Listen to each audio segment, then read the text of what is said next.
What's happening? It's time for DMac SMaK as we go over the best of all Colorado sports and other wacky things going on, including Joe Flacco continuing to state he is not a mentor. Thank you, Joe. We had some doubts about that. The breathless takeaways of Shadur Sanders at camp. The Rockies set more losing records despite another close game. The Broncos start their OTAs today, which is exciting. And Pat Surtain gets a interesting tribute. Plus, our conversation with David Adelman, the new head coach of your Denver Nuggets. All coming up here on DMac SMaK, plus your feedback. Can't wait to get to your comments. Just put them in there. Appreciate it. We'll get to all of that coming up. Just comment, say whatever you want. And we'll have some fun here today, no doubt. Brought to you by Journey Spice. Journey Spice, flavor in, plastic out, non-GMO, no salt, no sugar. My guy, Andon, my lady, Rosa, they have formed such an amazing company that makes all your food better in such an easy, affordable little package. You just pinch the top, you take it off, you put it on your food. It tastes delicious. It's easy. It goes on every single meal that you can think of. I absolutely love Journey Spice. No matter what the meal is, no matter what you're cooking, Journey Spice goes with your dinner plate. On the pastas, on the fish, on the breakfast sandwiches, everything is better with Journey Spice. Use this QR code right here, and it'll take you to Amazon.com. Journey Spice, flavor in, plastic out. More on Journey Spice in a little bit. We start with the Broncos OTAs, and we had this beautiful mural done for Patrick Surtain in downtown Denver. Nice to see.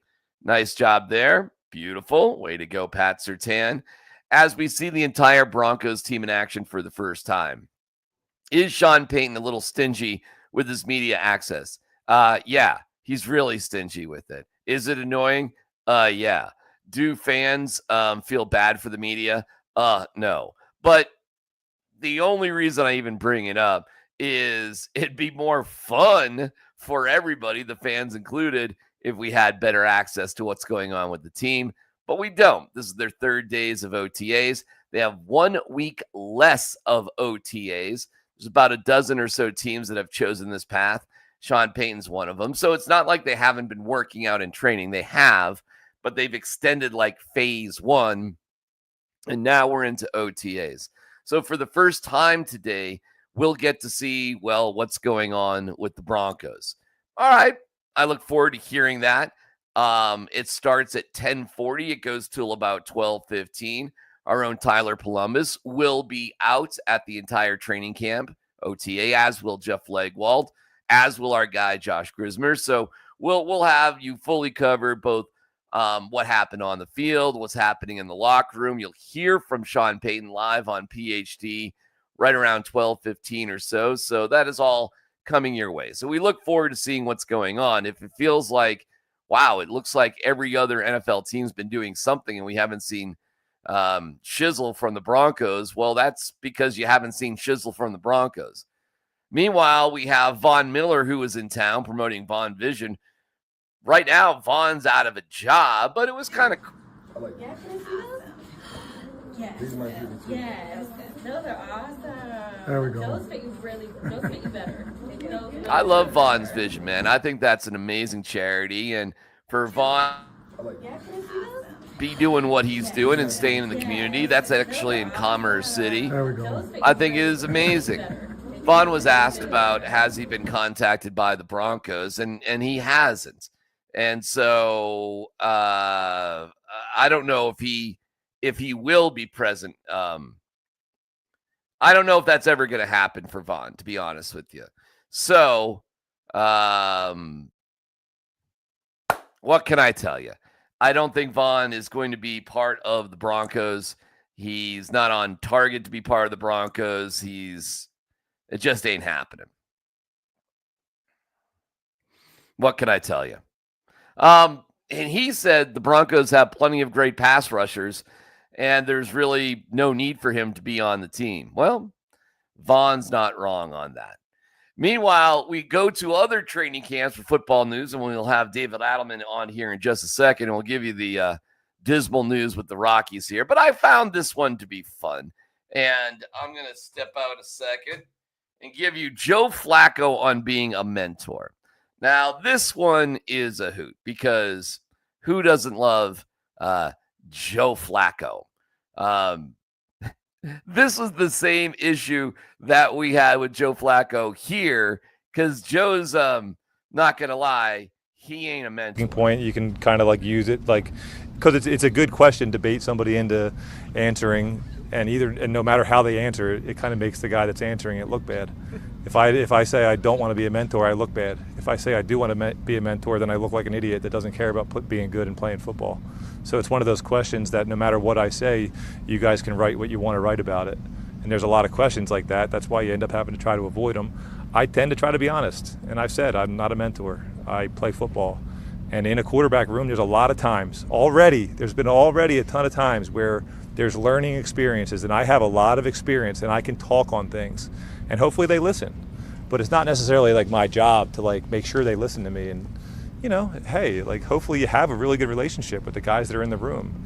And you naturally want to do that, you know, but that was a long-winded answer, but that's ultimately why I think you guys ask it, you know. Here's the thing is like, because of what I just said, like you're acting like I wouldn't want to be a mentor. Like once again, it's not really about that. It's just not the main focus. I see myself as a guy that can play in this league. So if your main focus was just like, hey, bud, I'm going to get you ready, you're just not taking care of business. The best way to be a mentor, honestly, is like show people how you go to work, you know, and like I said, hope that they pick up on that stuff, but not necessarily force them to pick up on the things. It's great to see that Joe Flacco is back to his unleadership style. What it is remarkable what's going on in Cleveland, though. I will tell you that. We have reports of Shadur Sanders. Here's a quote.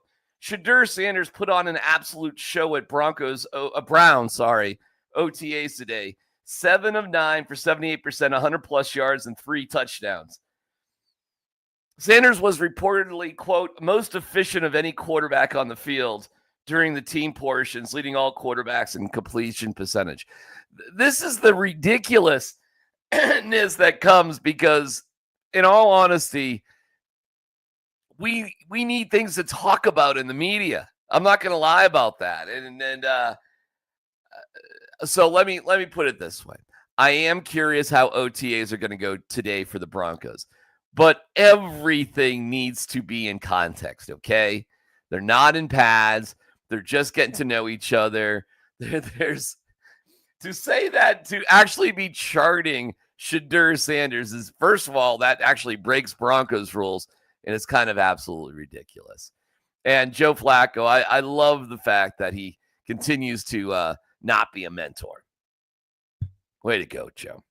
Meanwhile, let's turn to basketball, and the Oklahoma City Thunder are just absolutely rolling. They're incredible. They have won, and they're 8-1 at home. Losing to the Nuggets, that was it. Of course, they were up with 9 with 3 minutes to go, and the Nuggets got them by 2. In those wins, 51-19, 43-7, 32, 36-15, and 30. Not only have they won, including last night, winning 124-94, 30 over Minnesota, who bows out again in the conference finals, not even looking that competitive. They're just absolutely destroying teams. So to see that the Nuggets actually took the Thunder to 7 games kind of looks better and better, although there were a couple of blowouts mixed in there. It's the only loss the Thunder have taken on their home court, and likely it's the only one they may take. So maybe the Nuggets aren't as far away as we all thought. Let's catch up with David Adelman.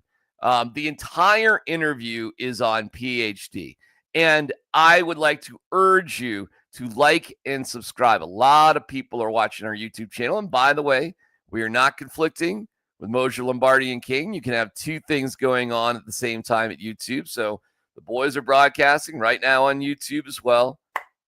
That's all good. So if you're watching us on YouTube, they're there as well. I'm here. They're there. Everybody's there.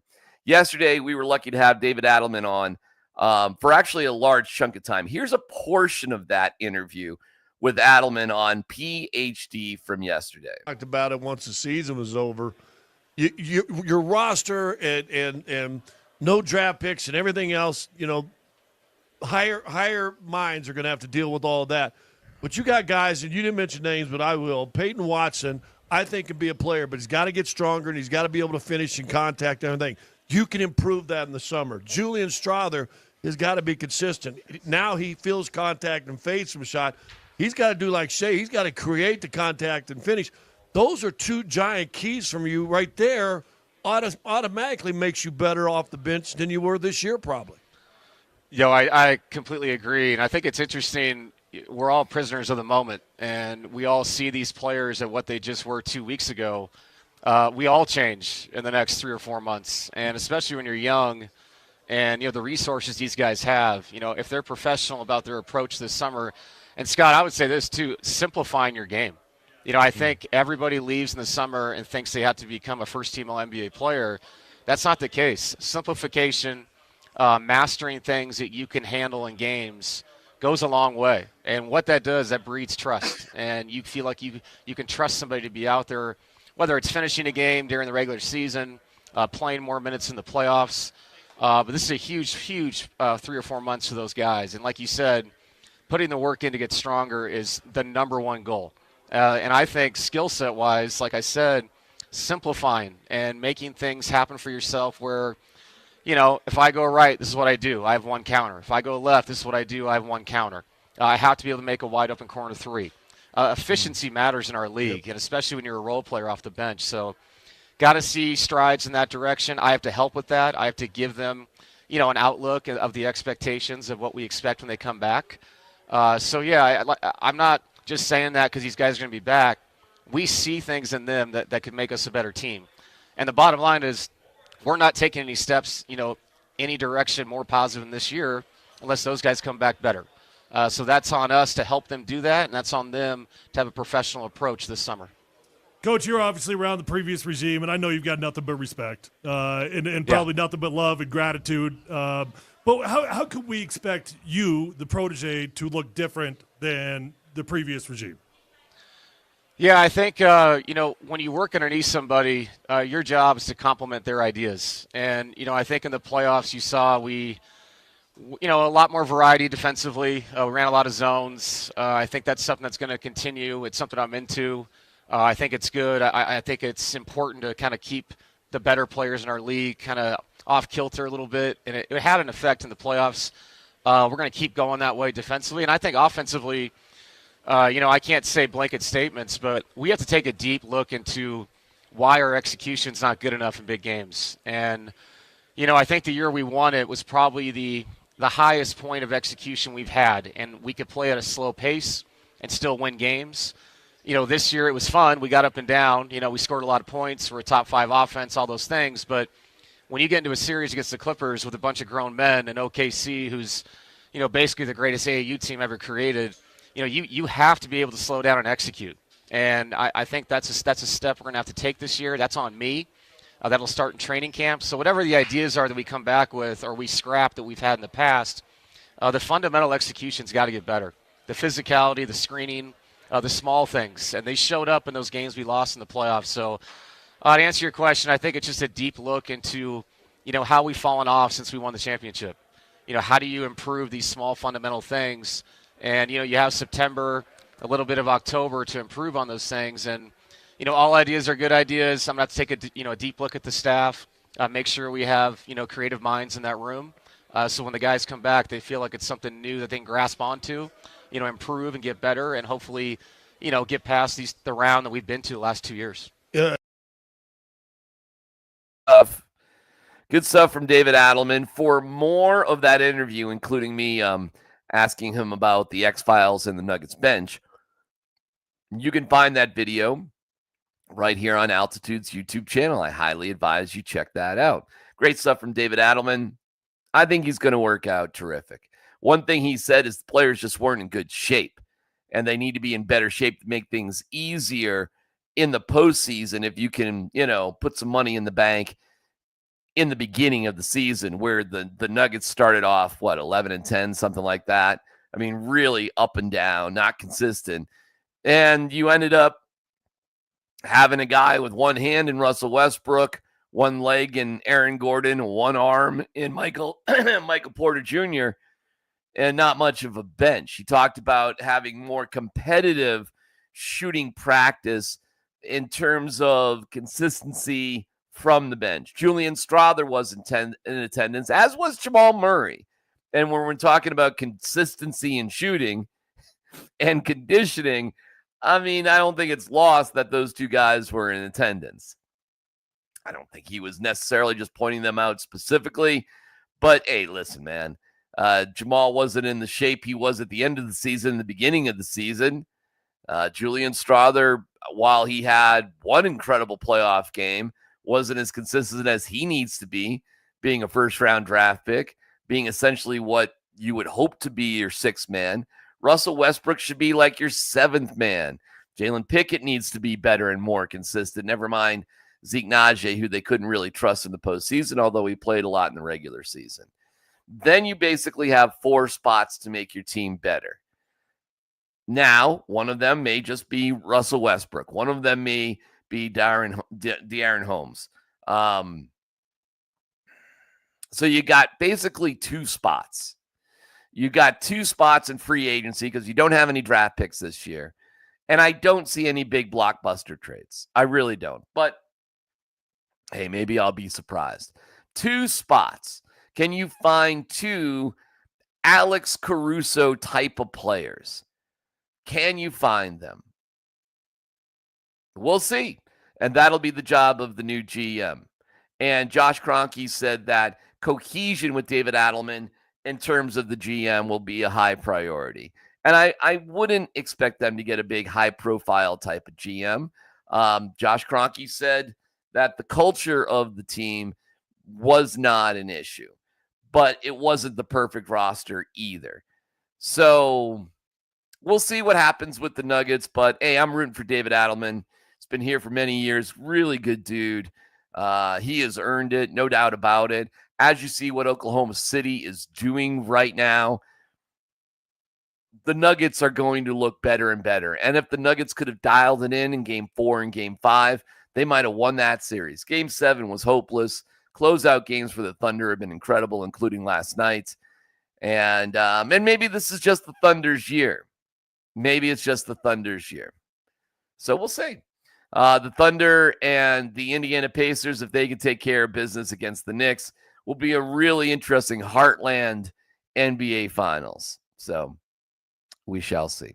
We move on to the Rockies, and again, throw your comments in. We'll get to that in just a little bit.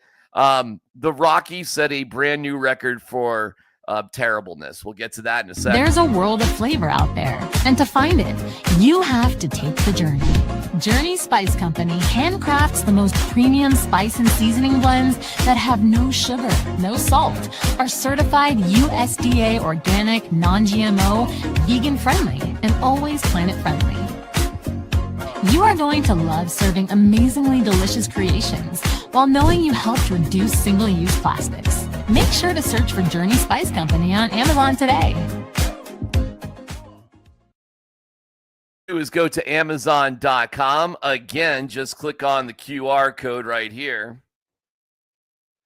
and it'll take you right to where you need to go. Journey Spice, flavor in, plastic out. Journey Spice is the absolute best. Love you, Andon and Rosa. Okay, the Rockies lose 2-1 to the Cubs. They did welcome in a brand new player, by the way. Orlando Arcia, who actually was pretty good a couple years ago, but he couldn't get on the field with the Braves. He hadn't played in a long time. He got dumped by them. Came up last night as the DH. Actually got a couple hits, so welcome to the team, Orlando.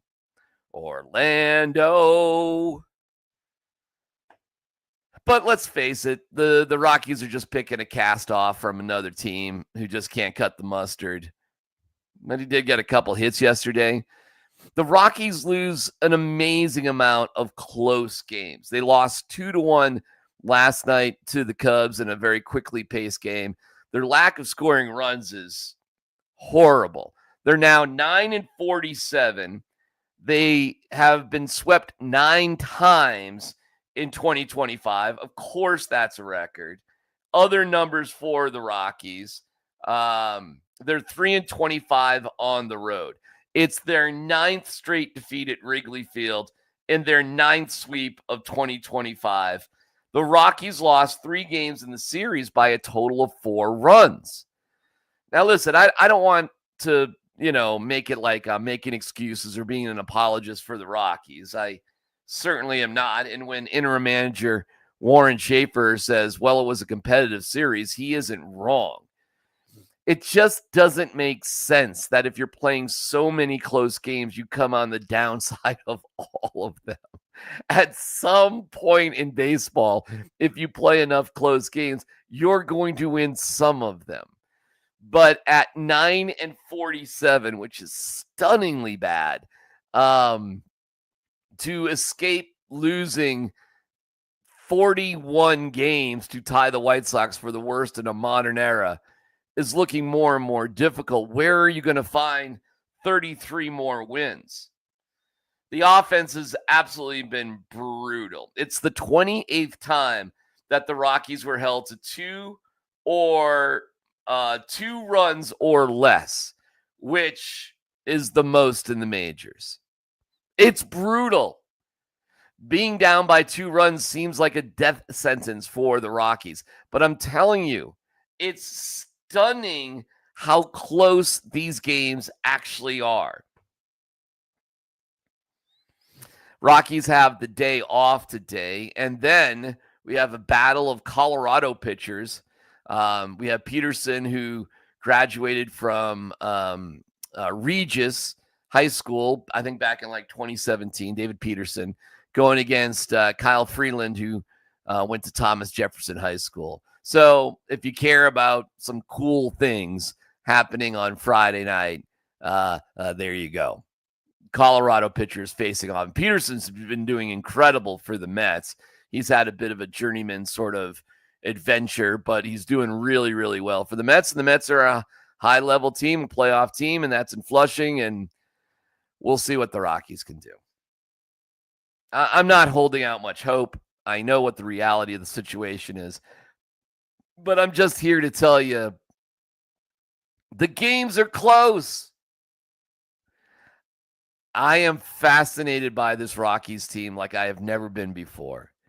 If they were simply just getting destroyed in every game, and I understand how bad everything is for the Rockies. I understand the run differential is horrendous. The fielding is the worst in the majors. I'm going to tell you something kind of shocking. The middle relief and relief pitching of the Rockies has actually been pretty good. Starting pitching, Gordon last night was actually pretty good. Actually, last night, defensively, the Rockies played really well. Last night was just an example of way too many strikeouts, no clutch hitting, but they had the same amount of hits. Not a lot, but they did have the same amount of hits as the Cubs. It's another coin toss game, and the Cubs are a really good team. Listen, man, I'll tell you this. The Rockies are going to take their lumps. But here's my bold take. And I understand they're going to be the worst team in baseball this year. And I understand the team would be better off probably going to a different ownership group. Not probably, definitely.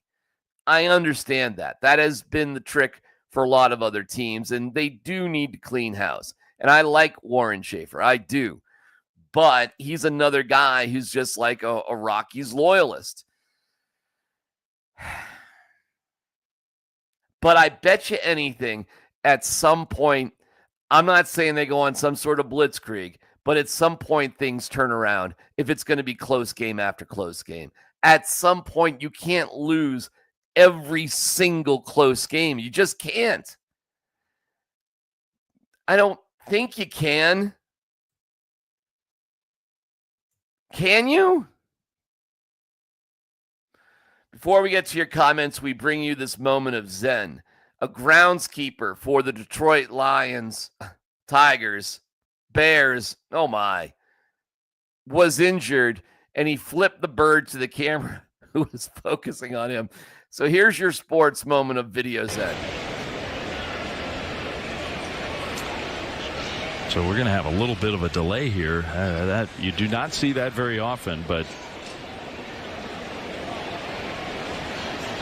can't do that. Let's get to your comments and see what you've got to say here. There you go. My man Jason, good to see you in the mix. Dominic, good morning to you. Grass Valley Greg, nice to see you as well. And Larry, DMac, so happy for your return. Love watching your podcast. I appreciate that, Larry. We're on every Tuesday, or rather Monday and Thursday at 7:30 a.m. live. But of course, pod, you can catch it anytime you damn please. We're here for you with DMac SMaK. And remember to like and subscribe to the Altitude Sports Radio YouTube channel. There's a lot of you that are watching, which is great, but too many of you aren't subscribing. So make sure you like and you subscribe and you do all that sort of stuff as we give you Denver's #1 sports talk station, talking all Denver sports with complete coverage of the Broncos today. Steve, my man, I'm glad you're checking in. Glad to see you, my friend. And we'll make this a regular habit too on Tuesdays or Mondays and Thursdays at 7:30. So I'm welcoming more. I'm interested what the Flacco thing is all about. I can play that for you again because it's funny. It's a situation where there's like Kenny Pickett, Dylan Gabriel, Shadur Sanders, and just like when Joe Flacco was here, he is not wanting to be a mentor. So as Joe Flacco continues in his life of not being a mentor, I find it comical. Point you can kind of like use it like because it's a good question to bait somebody into answering, and no matter how they answer it, it kind of makes the guy that's answering it look bad. If I say I don't want to be a mentor, I look bad. If I say I do want to be a mentor, then I look like an idiot that doesn't care about being good and playing football. So it's one of those questions that no matter what I say, you guys can write what you want to write about it. And there's a lot of questions like that. That's why you end up having to try to avoid them. I tend to try to be honest. And I've said I'm not a mentor. I play football. And in a quarterback room, there's a lot of times there's been a ton of times where there's learning experiences. And I have a lot of experience and I can talk on things. And hopefully they listen. But it's not necessarily like my job to like make sure they listen to me. And, hey, like hopefully you have a really good relationship with the guys that are in the room. And you naturally want to do that. But that was a long-winded answer, but that's ultimately why I think you guys ask it, I think they ask it because everybody loves hearing somebody saying, no, I don't want to be a mentor, because it goes against the grain. And as is pointed out here by my guy, Grass Valley Greg, Flacco does have fun pressers. His greatest moment as a Bronco was a press conference, no doubt about it. What are we doing here? Angry Joe Flacco was fantastic. What are we doing here? We're like 3-6, and we're not going for it on 4th down. That would be the last time Joe Flacco would have a press conference as a Denver Bronco, as he was injured, and there was really no point in having him on the team anymore. My other favorite Flacco moment was when he was introduced, because John Elway said he was in his prime. And Flacco was revealed that he and his wife had 5 kids who weren't twins, all under the age of 6.